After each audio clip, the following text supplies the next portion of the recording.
우리가 불교다 이렇게 얘기할 때 불교가 사실은 하나가 아닙니다. 불교가 부처님께서 인멸하시고 거의 2600년 됐잖아요. 그죠? 이러다가 보니까 시대에 따라 가지고 또 환경에 따라 가지고 여러 가지 다양한 좀 큰 줄기에서는 불교지만은 지역이나 문화에 따라서 다양한 불교가 만들어졌습니다. 그런데 그러한 불교를 다 불교라고 할 수 있습니다. 그래서 상자부 불교도 불교 맞고 우리 대승불교도 불교 맞습니다. 그런데 불교가 불교일 수 있는 이유는 이제 기본적인 사고 방식이 연기에 바탕을 하고 있느냐. 그러면은 그 연기에서 나오는 게 대승에서는 공이 나오겠죠. 그죠? 그렇게 되고, 그 다음번에는 이제 불교적인 세계관에 바탕을 하고 있느냐. 그래서 이 두 가지에 맞으면은 그 불교는 다 불교인 겁니다. 그죠? 그래서 뭐 지금 이제 예를 들면은 사람의 생사에 대해 가지고 죽은 다음에 어떻게 되느냐 했을 때 죽은 다음 세상은 있다. 여기에는 이제 상자부 불교하고 대승불교의 차이가 없어요. 내재관에 대해서는 인과에 의해 가지고 우리가 깨닫지 못하면은 좀 이제 다른 세상으로 윤회를 한다. 자기 수준에 맞는데 윤회를 한다. 그건 같아요. 그런데 이제 부처님을 어떻게 생각하느냐, 영원한 부처님으로 법신 이렇게 생각을 하느냐, 또는 그렇게 생각하지 않느냐에 따라 가지고 이제 신앙의 행태가 조금 달라집니다. 그래서 남전 상자부 같으면은 사람이 죽자마자 바로 재생을 연결하는 시기, 방황가라 그러죠. 우리 생각은, 의식은 평상시에는 항상 끊임없이 이어지다가 그 밑에 사이에 일관되게 흐르는 어떤 의식이 있다. 이렇게 봐요. 그걸 방황가라 그래요. 그것이 다음 생을 연결시킨다 해서 죽은 다음에 즉시 윤회를 한다. 이렇게 남쪽에서는 봅니다. 그리고 우리 북쪽에서는 이제 죽은 다음에 일정 기간의 텀을 지났다가 이제 윤회를 한다. 이렇게 해서 우리는 천도제를 지냅니다. 그래서 그 기간이 뭐 종파에 따라서 다른데 가장 이제 많이 채택이 된 게 49제죠. 그런데 이것이 그냥 학술적인 논쟁이 아니고 사실은 여러 수행 체험에서 나온 결론인 겁니다. 그래서 그것이 서로 다른 겁니다. 그 다음에 또 그러면은 부처님이 영원한 부처님, 법신으로서의 깨닫게 되면은 부처님이 되면은 법신으로서의 부처님이 된다. 이렇게 되면은 또 그 부처님의 원력에 의해 가지고 이런 윤회하는 세계 말고 다른 세계가 만들어질 수도 있지 않느냐. 그래서 이런 사상이 있습니다. 그것이 정토신앙입니다. 그래서 불국토 사상입니다. 그래서 우리가 불국토의 가장 대표적인 걸로는 아미타불, 극락세계를 알고 있지만은 대승경전에 보면은 불국토는 아미타불만 있는 게 아닙니다. 모든 부처님은 전부 다 불국토를 다 만듭니다. 그렇죠? 그러면은 우리는 업에 의해서 윤회하기 때문에 우리 각자가 한 사람 한 사람이 세간이라 그래요. 그죠? 시간과 공간을 사는 독립된 존재입니다. 그래서 이 세간들이 이렇게 같이 모여서 하는 그릇 같은 세간. 그래서 그릇 같다. 세간을 담는 그릇이다. 그래서 기세간이라 그래요. 그래서 우리가 살고 있는 세상이 기세간입니다. 그래서 공통적으로 이렇게 같이 어울려서 살고 있는 겁니다. 그래서 수준 따라 가지고 모이는 기세간. 그래서 우리는 그 가운데 인간 세상을 살고 있는 거지요. 이러다가 여기에서 한 단계 우리가 더 업그레이드 된다 했을 때는 욕계의 천상세계로 수준으로 올라가죠. 거기서 더욱더 이제 업되었다. 수행이 업되었다. 그러면 삼매의 세계로 이렇게 됩니다. 그런데 거기가 이렇게 윤회합니다. 그런데 부처님의 원력에 의해 가지고 자비에 의해 가지고 그러한 중생들이 그러하게 고생하는 것이 참 안쓰럽다. 이렇게 해서 이 세계에 들어오면은 언젠가는 해탈을 한다. 해탈을 할 때까지 여기 머문다. 이런 세상을 나는 이런 기세관을 하나 만들겠다. 이렇게 되면은 그런 세계가 이루어지는 겁니다. 그래서 그거를 불국정토라고 말합니다. 불국토입니다. 그러면은 그것이 이런 정토 사상이 불교적인 기본 원리에 어긋나 있느냐? 전혀 그렇지 않습니다. 그죠? 이것은 철저하게 연기에 바탕한 거고, 또 무슨 다른 종교의 유일신교 같이 부처님이 창조해가지고 영원한 부처님으로 있는 것도 아니고, 그래서 인연법에 의해 가지고 된 겁니다. 다 맞습니다. 그래서 이런 불국토 사상이, 정토 사상이 대승불교가 일어나면서 그 전까지는 쭉 지역에 따라 싹트고 있다가 대승불교에서 완전히 정리가 됐습니다. 정리가 됐는데 우리가 아미타불 이렇게 비태 부처님이죠. 아미타 그랬을 때 아미타바 또는 아미타유스, 그래서 무량한 광명의 부처님 또는 무량한 수명의 부처님, 그러니까 영원한 부처님 또는 우리가 짐작할 수 없는 수명이니까 영원한 거죠. 그죠? 우리 수준에서는. 그리고 무량한 빛의 부처님. 그러니까 둘을 합치면 뭐예요? 영원한 빛과 영원한 생명입니다. 그 부처님이 만든 국토가 서방 정토입니다. 그러면은 이 정토가 어떻게 이루어졌느냐, 이거에 이제 경전은 어떻게 얘기하고 있느냐 하면은 이렇게 말하고 있습니다. 아득한 옛날에 법장이라는 수행자가 있었다. 그래요. 법장.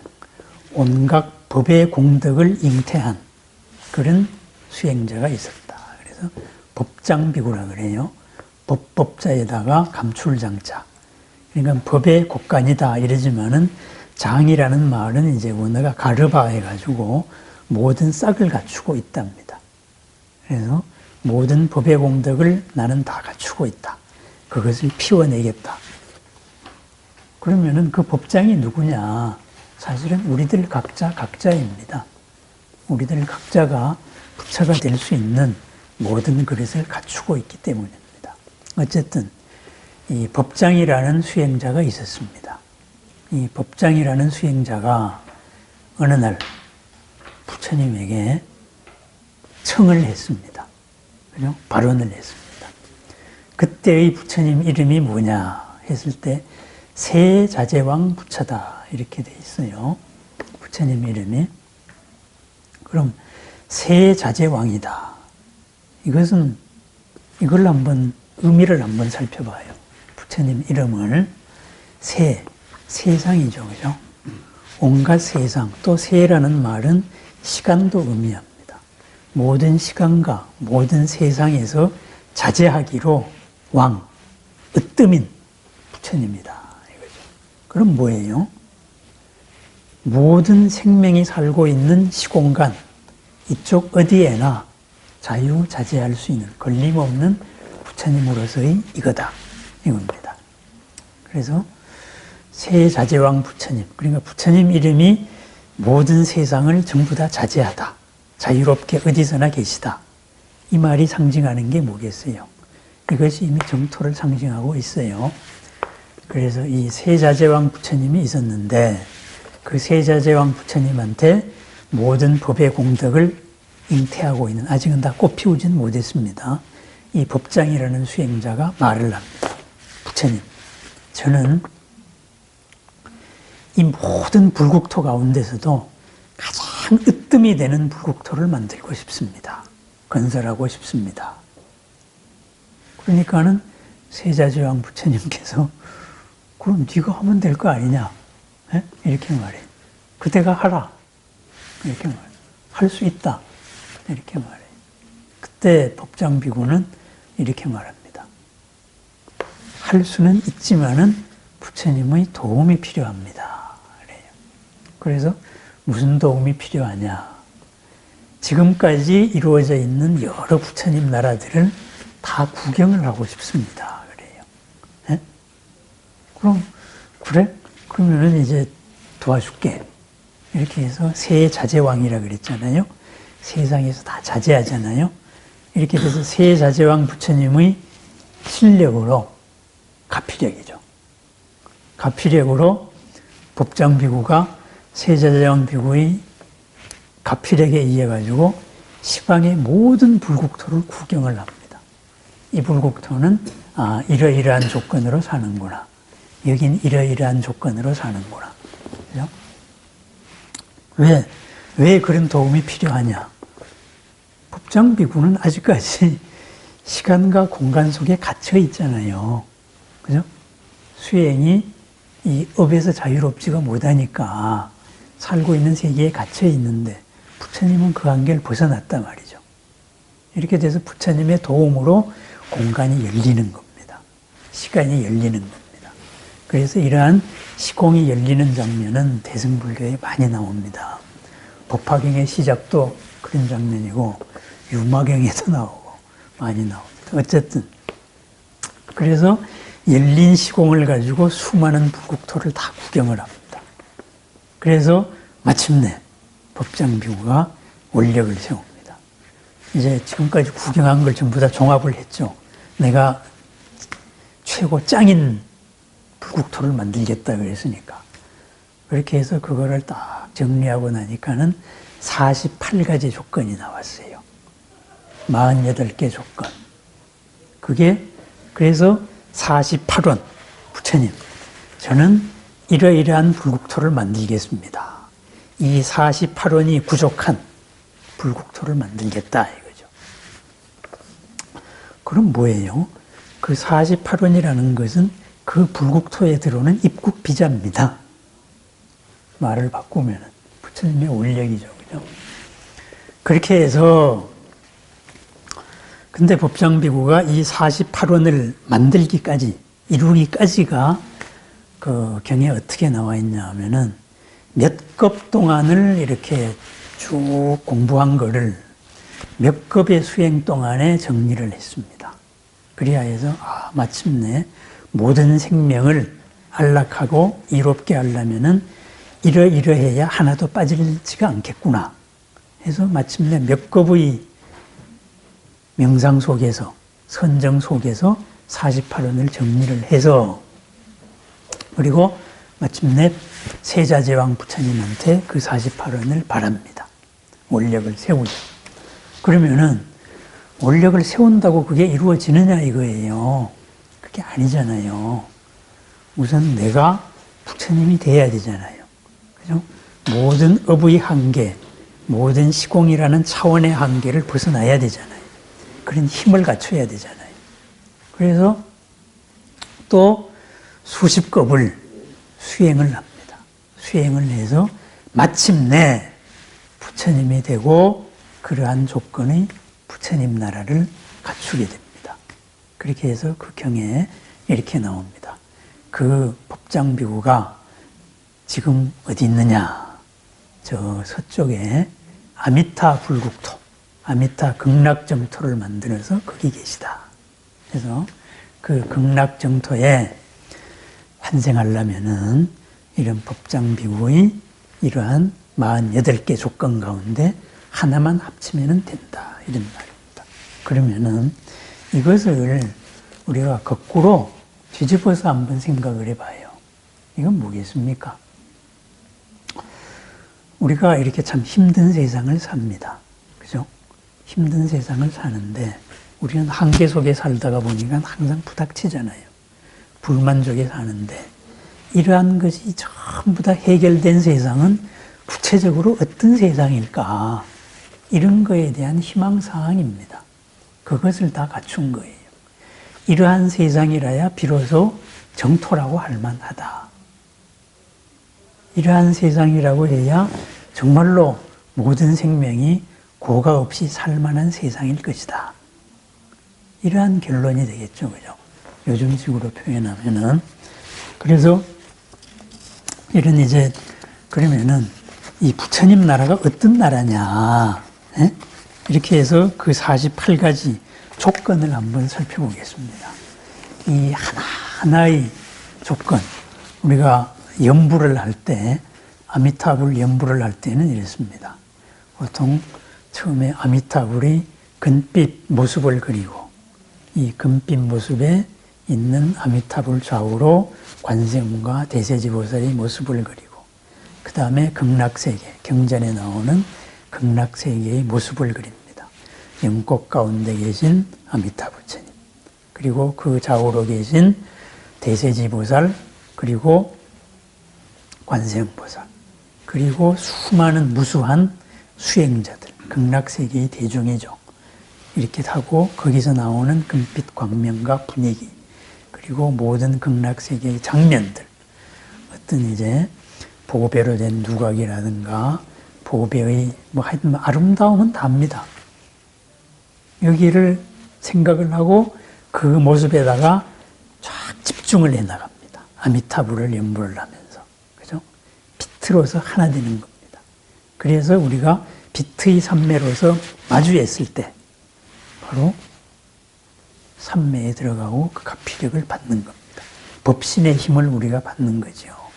그래서 그거를 장엄연불에서는 처음에 그러한 거를 뭐 아미타불 진금색 상호당한 무등령 거룩한 아미타 부처님의 금빛 몸은 단정하고 장엄하신 그 몸은 비길 데가 없다. 눈썹 사이의 백호광명은 온 수미산을 두르는 것 같고 푸른 눈은 모든 바다의 맑은 바다와도 같습니다. 감목징천사대 뭐 이런 식으로 해서 시작이 되고 그 다음번에는 극락세계의 10가지 모습에 대해서 생각을 합니다. 그래서 법장비구가 10가지 서원이 참 장엄했다.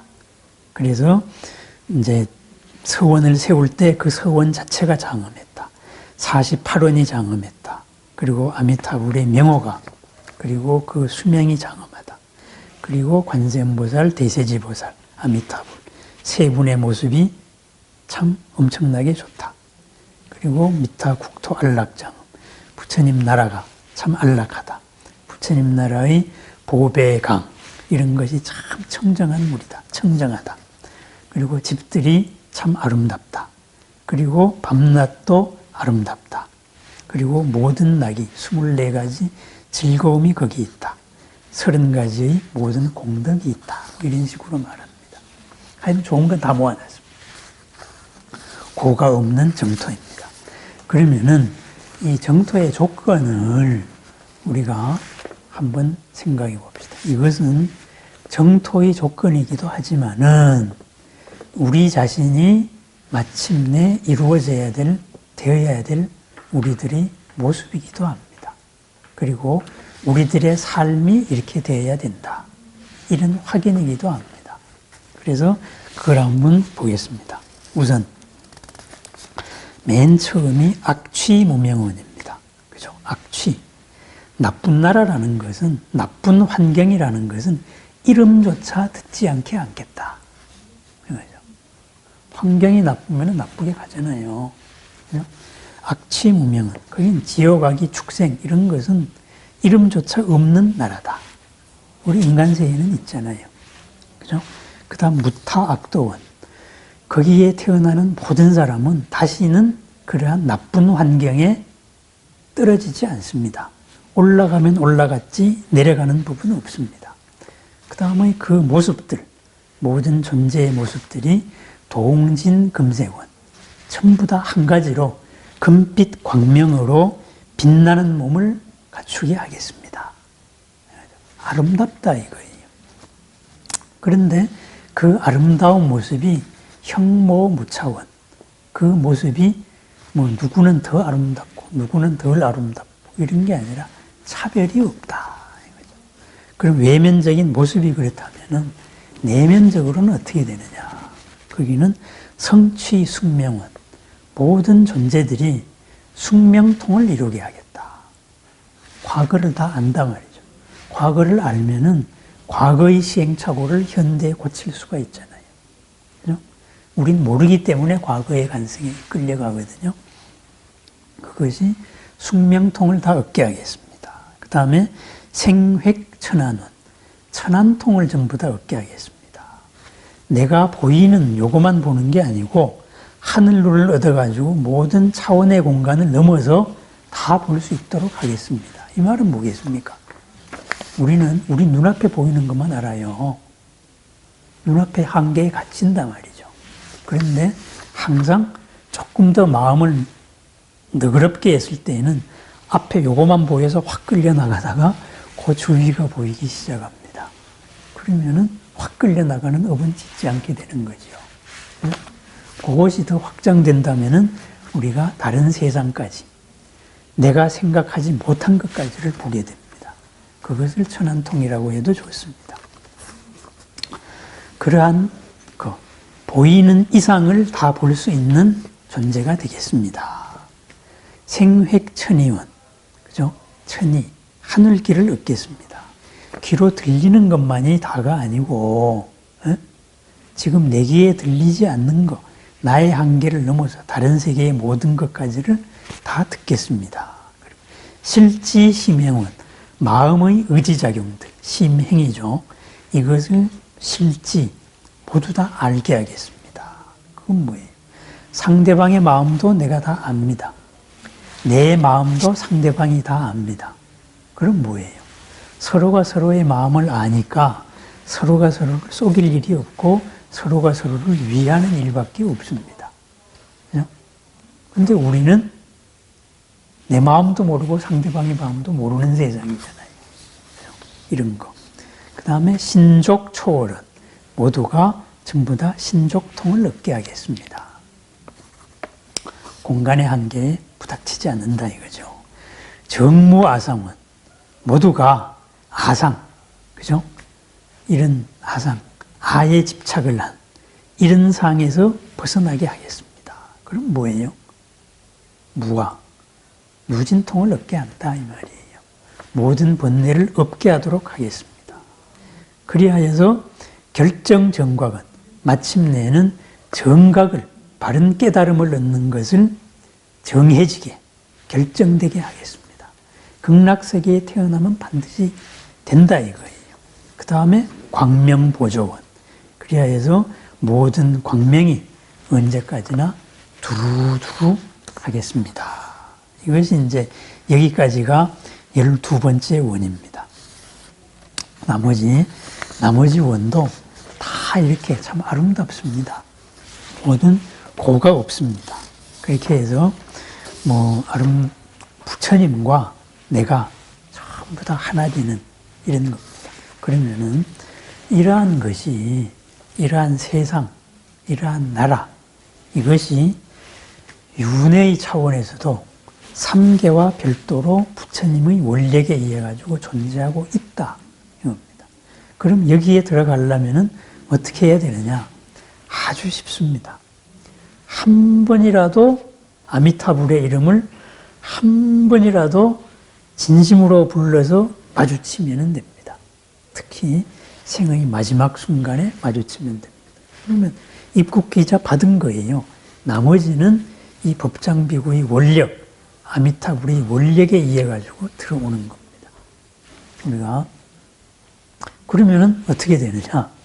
근데 극락세계 가는 존재들도 천차만별일 거 아니에요. 그러면은 하다못해 가지고 정말 여기서 나쁜 짓을 해가지고 수준이 낮아가지고 자기 딴에는 잘 간다고 아미타불을 안 만났으면은 잘 간다고 가는 게 축생이나 악이나 지옥일 수도 있는데, 그죠? 정말로 이것을 믿고 아미타불 해서 비트이 부처님 해서 이 수행을 해서 극락세계 간다 그러면은 극락세계에서도 차별이 있어야 될 거 아니에요. 그죠? 이렇게 돼서 극락세계에 상중하 해서 구품연화, 그죠? 9가지의 단계가 있다 이 말입니다. 그러면은 상품 상생이면 어떻게 되겠어요? 아미타불에서 가장 가깝습니다. 그러니까 빨리 깨닫겠죠. 하품 하생이면 어떻게 되겠어요? 아미타불에서 멉니다. 하지만은 아까 12가지 원 가운데서 결정정과근이 있잖아요. 여기 태어나면은 일단 딴 데로 악취로 가지 않는다.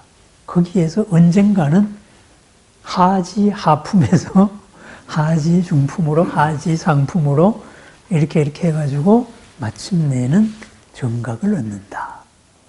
이렇게 부처님이 된다. 다시는 고해에 빠지지 않는다. 이런 원력이거든요. 그래서 이것도 인과의 이치에 맞는 겁니다. 연기의 이치에 맞는 겁니다. 세상이 생긴다는 이런 이치에도 맞는 겁니다. 그러니까 우리 불교에서는 절대적인 신 이런 걸 인정 안 하잖아요. 인연법에 의해, 연기법에 의해 가지고, 그죠? 마찬가지로 절대적인 세상도, 그죠? 창조주가 없듯이 절대적인 영원한 것도 없다 이 말이에요. 한 번 지옥 간다고 영원히 가는 법도 없고, 한 번 천상세계 간다고 영원히 하는 것도 없는데, 이게 우리가 보통 세상인데 정토는 부처님의 원력에 의해 가지고 됐다 이거죠. 그러니까 한 세계가 이런 조건에 맞는 인연들끼리 모여가지고 이 세상이 만들어지려면 그게 보통 쉽게 만들어지겠습니까? 그래서 수많은 급동안의 수행에 의해 가지고 정토가 이루어졌다 이랬습니다. 그러면은 우리는 어떻게 해야 되겠습니까?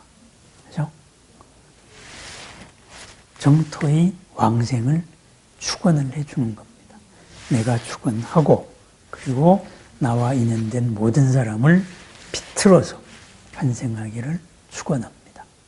그러면은 아미타 부처님, 우리 불교의 인과로 봤을 때, 이치로 봤을 때, 그러면 기독교를 믿으면 정토에 안 태어나나요? 이렇게 생각할 수도 있어요. 그렇지 않습니다. 우리가 축원을 했을 때 기독교인도 정토에 태어날 수가 있습니다. 그렇죠? 우리 불교적인 이치로는 그렇다 이거예요. 부처님은 사생의 자부라 그러잖아요. 서가모니 부처님은 모든 생명의 사랑의 아버지입니다. 그러면 부처님은 누구 편드는 사람이 아니에요. 그죠? 쟤는 뭐 기독교를 믿었다고 사랑을 안 하는 부처님이 아니에요. 누구라도 다 한계 속을 벗어나길 바래요. 불교에서 봤을 때의 딴 종교다 했을 때는 참 한계에 갇혀 있는 이거예요. 어여쁜 구제의 대상이 되는 겁니다. 그렇게 되는 겁니다. 이 비슷한 얘기가 기독교에도 있어요. 스웨덴 보리라는 영성신학자가 있었어요. 그 스웨덴 보리 이것을 이제 저걸로 읽었을 때는 라틴어로 읽으면은 뭐 스웨덴 보그 이렇게 읽습니다. 이 사람은 이름이 왜 하필이면 보리였을까? 참 그 전생에 우리 불교하고 인연이 있나 보다 이런 생각을 했어요. 깨달음이잖아요. 그런데 이분은 이제 자기 말로 그래요. 자기는 주님의 은총을 너무나 받아가지고 주님의 은총을 해서 지옥과 천국 구경을 다 했다. 그렇게 해서 그 이야기를 쭉 썼어요. 그러다 보니까 기독교의 신학에 맞게 이렇게 썼기 때문에 그쪽에서도 영성신학조로서 지금 뭐 세계적으로 다 연구를 하고 그 수행을 하고 있고 믿는 사람들이 있습니다. 교단이 있습니다. 독립된. 그런데 거기에 보면은 이렇습니다. 주님은 사랑이기 때문에, 그죠? 사랑이잖아요. 모든 생명을 천국으로 인도하려 하신다. 그러면은 누구나 죽으면은 어떻게 되느냐? 당장 천국 가는 게 아니고 일정 지역에 한 1년 정도 머무른다. 그러면은 처음 갔을 때는 전부 다 살아있을 때 모습하고 비슷하다. 뭐 성직자 같으면 거룩한 채 하고 뭐 일반 사람 같으면 솔직하고 이러는데 시간이 지나다가 보면은 꺼풀들이 다 벗겨진다. 위선이 드러난다 이거예요. 거룩한 모습을 하고 있는데 속꺼풀이 드러나고 그러다가 보면은 그 시간이 지나면은 공간이 열리면서 천사가 내려와서 천국으로 인도를 한다. 그죠? 사랑의 주님이기 때문에 아무도 지옥으로 보내려고 하지 않는다. 그렇게 해서 천사의 인도로서 다 가는데 이 천국의 사랑의 빛이 비쳤을 때 나쁜 짓을 한 사람은 그것의 그 따뜻하고 포근하고 평화로운 이 사랑의 빛이 갑갑하게 느껴진다 그래요. 예? 이래가지고서는 도망친답니다. 도망쳐가지고 아이고 좋다 하고 자기들 도망가는 데가 지옥이에요. 예? 거기에 따라가면은 천국이에요. 이렇게 말하고 뭐 천국의 여러 가지 모습을 얘기하는데 그분은 자기가 체험한 거를 묘사했기 때문에 이쪽 신학에서는 좀 해석하기가 힘든지 몰라도 제가 봤을 때는 참 쉽더라고. 아, 이분이 삶의 속에서 보긴 뭘 봤구나. 네? 바로 이런 겁니다. 어쨌든 그렇습니다. 우리 부처님도 사생의 자부이기 때문에 누구나가 우리하고 인연 있는 존재가, 인연 있는 분이 돌아가셨다. 우리는 마음속으로 이렇게 아미타 극락세계, 이 정토의 원을 소리 소문 없이 조용하게 반론을 해주면 됩니다. 저도 어젯밤에 사실은 제 친구죠. 가톨릭인 동기를 위해 가지고 참 천도 기도를 해줬습니다. 피트의 세상에 환생해서 다시는 걸림없는 생을 살기를 바란다. 지금까지의 참 금생에서의 인연이 참 고마웠다. 다시는 한계 속에 걸리지 않는, 그리고 밝은 세상에서 밝은 지혜로서 살기를 바란다 하고 극락왕정을 축원했어요. 그러면은 원력에 의해서 그렇게 되는 겁니다. 부처님은 있는 그대로를 말씀하셨고 본 그대로를 말한 겁니다. 세상의 조건도 존재가 그런 겁니다. 그래서 그렇게 기도하면 됩니다. 다음번에 요 48원에 대해서 한 번 더 정리해가지고 말씀을 드릴 기회가 있겠습니다. 어쨌든 우리가 정토다 그래가지고 그런 것은 뭐 불교 아니다 이렇게 말하는 사람도 있어요. 또 불교에서 윤회를 빼야 된다 뭐 이렇게 말하는 사람도 있어요. 그죠? 또 불교는 뭐다 이렇게 말하는 사람도 있어요. 그 사람들은 불교를 그냥 메마른 지식으로 받아들이는 인문학 불교입니다. 인문학 불교지 2600년 동안 이 사람들의 신심으로서 삶의 지남으로서 수많은 이 불교의 유적들, 우리나라 같으면 절들, 에? 이것들이 의미하는 바가 뭐겠어요? 이게 불교예요. 그거는 인문학 불교가 아닙니다. 고를 해결해주는 불교였습니다. 그죠? 교리가 뚜렷하고 그리고 세계관이 뚜렷하고 거기에 맞고 서로가 서로를 도반으로서 함께 끌고 가는 불교였다 이거죠. 요즘에 인문학 불교가 너무 설칩니다. 그런데 그거는 인문학이에요. 세계관이 없는 불교는 불교가 아닙니다. 마찬가지로 이 불교적인 지식을 가지고 기독교적인 세계관에 입히면은 그게 기독교가 되는 거예요. 그럼 기독교적인 세계관은 뭐냐? 모든 불교의 인문학을 갖다가 주님이 있다, 창조를 했다, 천국과 지옥이 있다, 에? 안 믿으면 지옥 간다. 요거만 딱, 요 골격만 유지하고서 나머지 철학을 입혀버리면은 그게 기독교가 되는 거예요. 그죠? 유대하고는 아무 상관없는 예수하고는 아무 상관없는 토마스 아퀴나스의 철학으로서 만든 게 신학이거든요. 그죠? 그렇다면 현대에 와가지고 이 불교학을 가지고 신학을 만들어도 기독교가 될 수 있는 거예요. 이 세계관만 안 바꾸면 되는 거예요. 그런데 우리는 세계관이 달라요. 불교는. 그죠? 거기에서 불교와 기독교가 다른 겁니다. 회교가 될 수가 없는 겁니다. 그렇지만 인문학으로서의 지식은 불교에 있는 거는 기독교에도 있고 회교에도 다 있습니다. 사람이 살다가 보면은 전부 다 고민하는 건 비슷하거든요. 그것을 자기들의 체계 속에서 해결하려고 노력했기 때문에. 그죠? 그래서 뭐 불교만 아주 특이한 이렇게 생각할 것까지는 없습니다. 우리는 불교로서 이 세계관으로서 금생을 열심히 살고 금생도 이롭고 내생도 이롭고 오늘도 이롭고 내일도 이로운 이 향상의 외길을 걸어나가면 됩니다. 오늘도 내일도 금생도 내생도 이롭고 평안한 그런 나날을 축원드립니다. 네, 감사합니다.